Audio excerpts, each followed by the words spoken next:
Hi everyone, my name is Beata Wilczek and this is Fashion Knowledge, a podcast educating, disrupting and shaping fashion futures. Fashion Knowledge is brought to you by Unfolding Strategies, a consultancy and education lab for digital, inclusive and sustainable fashion in Web3.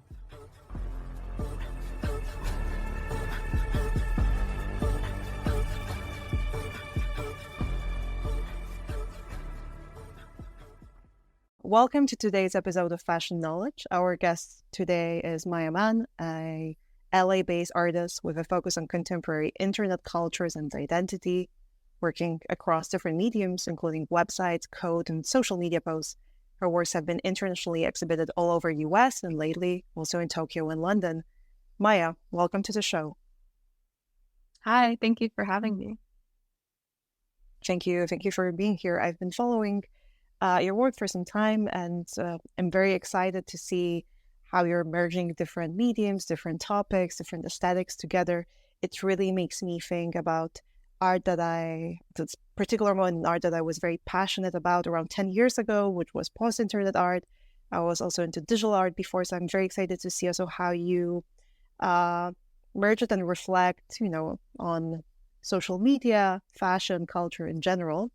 Today, I hope we can talk about language, randomness, and digital identity, and that we can do that by going a bit deeper into your two recent works, Dress Code and Feeling Lucky. But before we do this, I thought we can chat a bit about your background. You study computer science and media art. Can you tell me a bit about your journey and how you developed your practice? Yeah, so where I actually usually start is that I grew up as a dancer. I grew up in a small town in central Pennsylvania in the States, and I spent a lot of my time in the dance studio and also going to competitions with my company. And that meant I spent a lot of time thinking about performance and thinking about how to specifically perform for an audience. And so that was sort of always in my mind for many years. But academically in school, I was actually much more inclined toward math rather than, I was never like someone who was spending a lot of time drawing or painting. I was really interested in logic and math. And so when I went to college after high school, I decided to study computer science. And that fit a lot of what I was interested in because it involved a lot of math and logic, but at the same time, it gave me these tools to be able to build something myself, which was very exciting to me. And at the same time, I decided to study media studies because I was interested in the theory behind the technology that I was learning about and working to learn how to build all the time. So I was studying computer science and media studies in parallel, and the two disciplines, the two departments were very far from each other on campus, but they very much interacted in my mind and informed a lot of the way that I engaged with each one. And after my first year of college, I met a group of artists who were involved with the processing and P5.js communities, like these Java and JavaScript-based libraries that artists often use to make code-based artwork. And it was sort of the first time that I saw that someone could be an artist and be using technology in their practice and be thinking critically about technology in their practice. It really expanded my idea of what an artist could be, and it made me feel like that was really the only path forward for me. It's what I could imagine wanting to do most. Nice. That's I would say quite interdisciplinary journey, which probably is a great foreground for your work. This highly performing competitive body, right? This is what you have from dancing, and then also being able to code. You said also previously to me that it gave you some sense of autonomy. That was also quite intriguing to me. You mentioned before that learning how to code, at least I understood it this way. Please correct me if I'm wrong. That gave you this autonomy. And then also this reflection, how and why it impacts people from this, like, let's say, more critical, theoretical perspective. I think it's a pretty exciting combo. This podcast is pretty much about many things around fashion. That's why we call it Fashion Knowledge. And in one of your works, you dealt quite specifically with fashion. So I hope we can maybe talk a little bit about today. So, can be in a broader sense, but in this work in dress code, which is a browser based in generative artwork, you use different words from Instagram captions from Gucci, and created this almost floating generative pattern with words like authenticity and realness. Can you tell me a bit more how this piece came about? Yeah, so it's fun to talk about this piece because the process of creating it was very fascinating for me.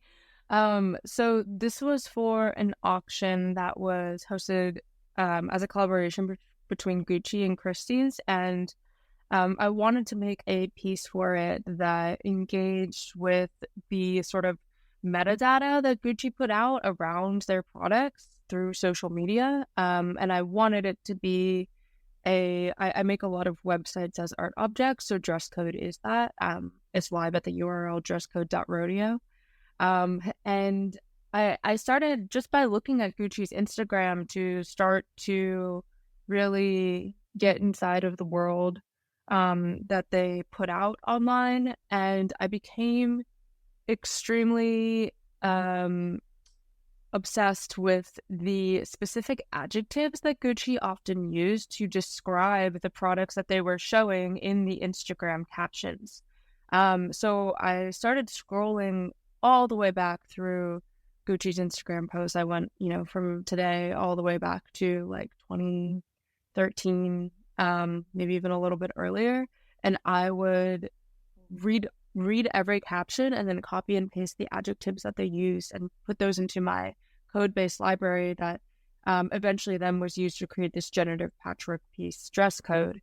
And what dress code is doing is pulling from this library of adjectives, and then it will, for one patch, will pick one adjective and repeat that over and over and over to create this sort of like looped fabric visual. But it's made up of the language that Gucci uses. And I because so much of the way that we interact with fashion, the way that we shop now is on the internet, it's through our screens. And a lot of the work that I deal with and a lot of the work that I make focuses on language, and specifically, I'm interested in these like either overt or like pseudo advertising formats. What's a pseudo advertising format? What do you mean when you say that? Oh, great question. I might have just made that up. But when I say pseudo advertising format, I guess I'm thinking about something that to me I can break down to see as a form of advertising. For example, I did this piece called Fake It Till You Make It that focused on these Instagram graphics that will say things about self-care, and they'll say things like love yourself or you deserve to relax, or, in like bubbly pink font or whatever. And it's less overtly advertising a product in the way a classic advertisement would, but it's advertising an idea or a way to think about yourself. It also has like a lot of advertising, almost this undertone of religiousness or this implied belief system. So, yeah. Because I was thinking if it's not a little bit like how you, take those mechanisms and how you break them down and instill in your work and how you play around with them. Because this work for me really much, fleshes out this, because when we think about SEO optimization and how garments are described, usually that will be focusing on, pretty pragmatic terms, because people usually look for, I don't know, red boots. They don't look for a real authentic experiences with fashion when they type in words, when they search for something. But then this language is the kind of this seductive part, and this kind of contextualization that, is the essence also of luxury brands. So I found it very, very interesting. And how did you feel about it being like this, this, your also work being situated between like, Gucci and Christie's, and it was, on one hand, you said it was a website as an art object, you said. On the other hand, this also was an NFT. So I'm curious also how, for you as an artist working in this context, how does it add any interesting layers? I don't know. Just want to hear your thoughts about that. I mean, for me, I've been working with software as a medium since 2015, well before NFTs were popular or really in our vocabulary for most people. And so for me, I really see it as a digital certificate. I see it as a way to share and allow people to collect my work in the way that has always been a possibility in the traditional contemporary art market. But there's never been a way for work to operate in within that similar system for digital work or software-based work, especially. And so what was exciting for me was sort of this way to allow for that to happen with the type of work that I make in a way that was never possible before. Yeah, I get it. I remember also 10 years ago, certain artists like I don't know, Raphael Rosendahl tried to, for example, think how to remunerate the value of an artwork which is on website based on how many views it had, or the same with YouTube video. There are many different attempts in like art history to do that. And I'm asking about that because there's been so many discussions and projects around, and I also been involved in some of them around fashion NFTs and what for fashion as a, let's say, industry and cultural domain, what NFT means. Can it be a garment that you wear? Can it be just a, as you said, certification, a membership? So there are those different scenarios are still being played out. And I found this project, that brings together an auction house and a big luxury brand, and actually, just not making an NFT as a medium, but using it as a way to, as you said, certify and collect work that made, to me, rationally, a lot of sense. But yeah, let's talk about your latest project or work, Feeling Lucky. I think it's such a great title. Maybe you can tell us a bit what Feeling Lucky is and what is it about? Yeah, so the title actually comes from the button that lives on the google.com homepage. It's been there since 1998 when Google was released, and it's the button that says I'm feeling lucky. And I became with this collection really interested in the concept of randomness and how it shows up in relation to the contemporary culture of astrology. So I moved to Los Angeles in 2021, and I was really struck by how many people were talking about astrology around me and in the conversations I was having, and the way that astrology was distributed, often through the internet, through an app like CoStar or the Pattern. And to me, astrology, my relationship to astrology has been about randomness for a long time, and randomness plays a large role in the creation of generative artwork, and the way that software operates as an art medium for many people. And so I wanted to sort of bring those two things together and write an algorithm that could essentially output astrology readings that were computer generated in some way, but also think about how to find meaning from that randomness. Mm. And then when you think about this, because let's go even a bit back to the school button, because I started thinking, what does it mean to be lucky online? If you're online, what does it mean to be lucky? What does it mean to be unlucky? And I also started wondering why they shut it down, why they killed this quite, at first looking fantastic and absurd, and because it was 1% of all searches was going through Feeling Lucky Google button. Google was basically losing money, so they were not so lucky, as this didn't allow them to basically run people through the ads.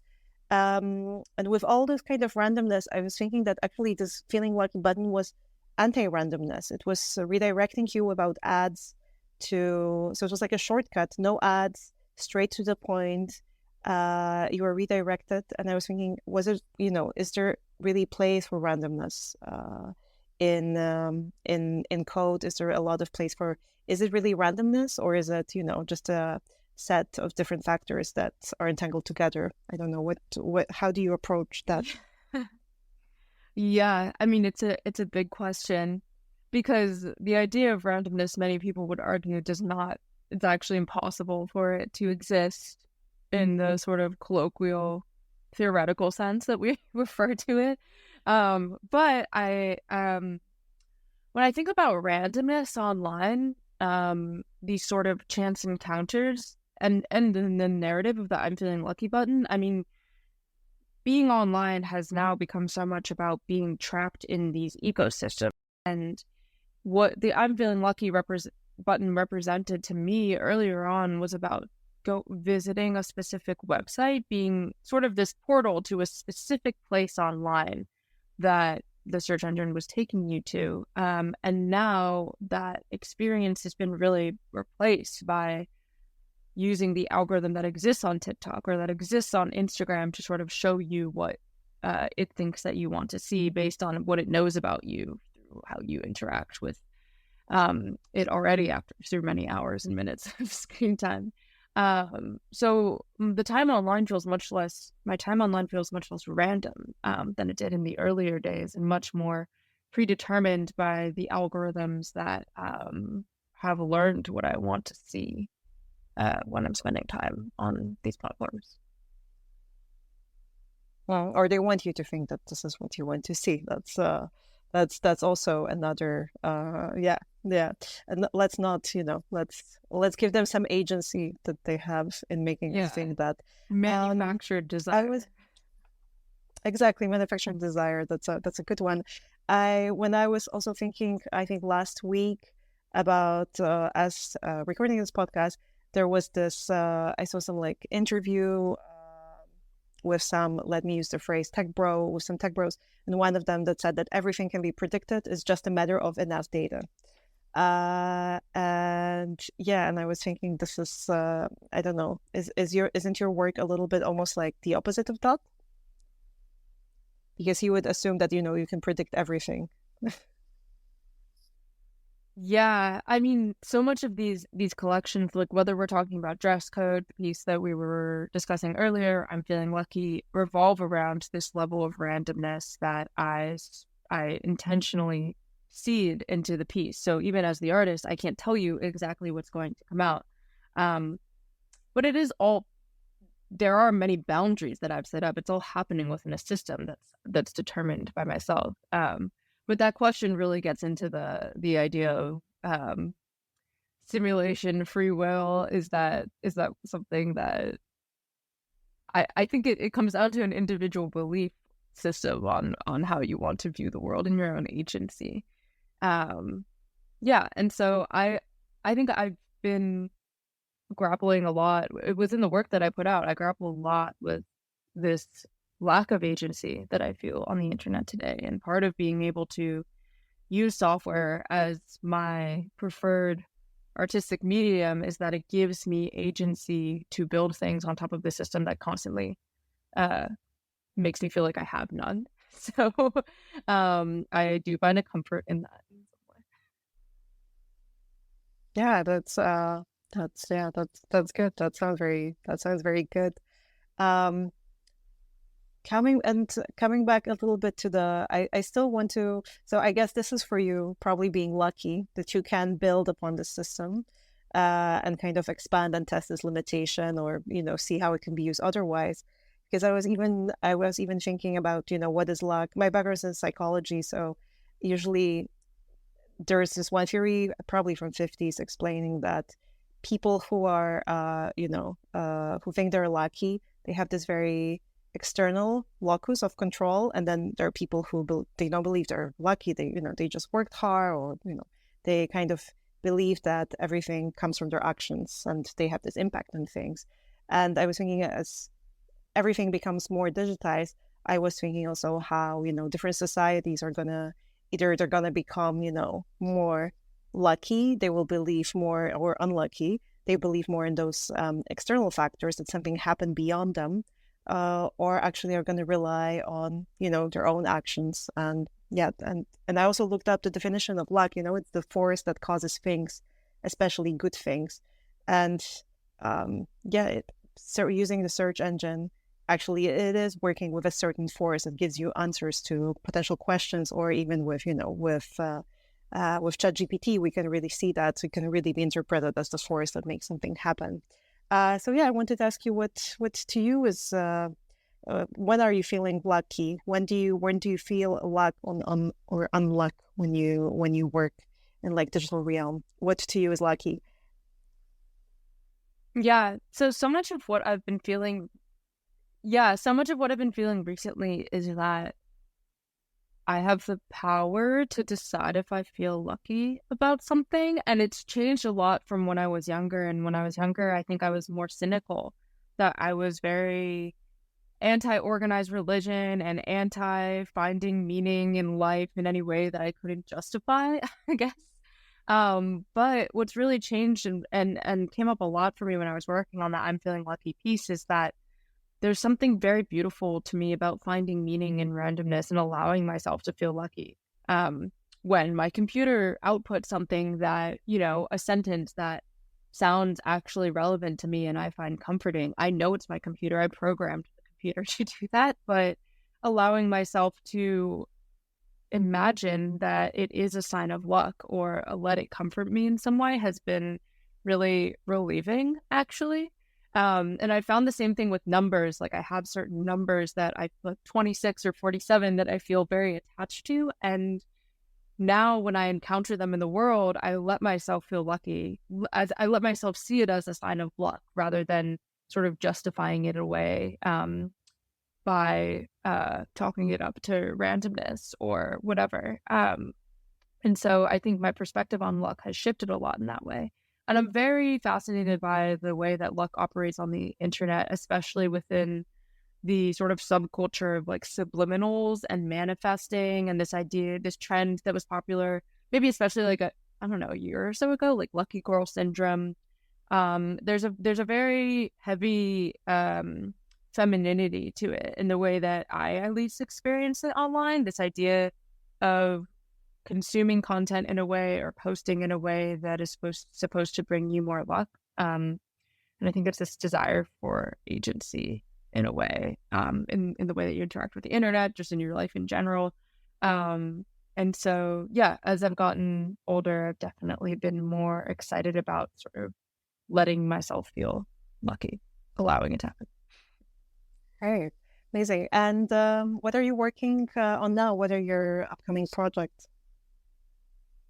Yeah, so I'm currently in Los Angeles. There's a group show that is opening in a couple weeks. It'll be up from mid-October to through November, called Interreality. And it's a large group of 35 artists who work digitally. So that's happening in LA this upcoming month. And then the project I'm really excited about is that I'm working toward turning my generative collection, Fake It Till You Make It, into a book that will be released in early 2024, early next year.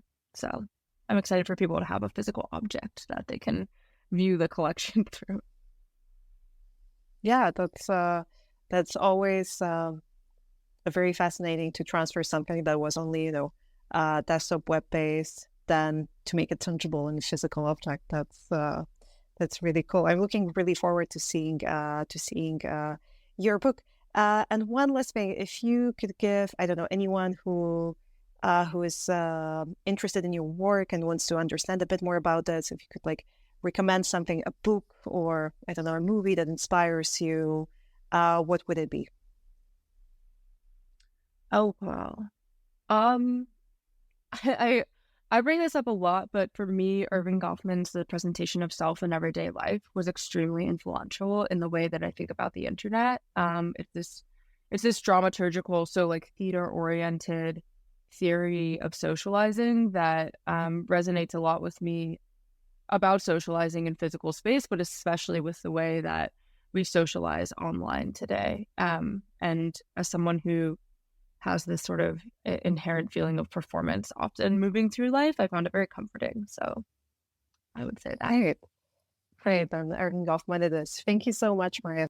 If you like this podcast and you would like to see it to continue, as well as receive more information from Unfolding Strategies, please visit unfoldingstrategies.substack.com and subscribe, where you will get access to our recent insights, reading lists, and podcast episodes, as well as archive of past newsletters, talks, and episodes. Thank you for listening.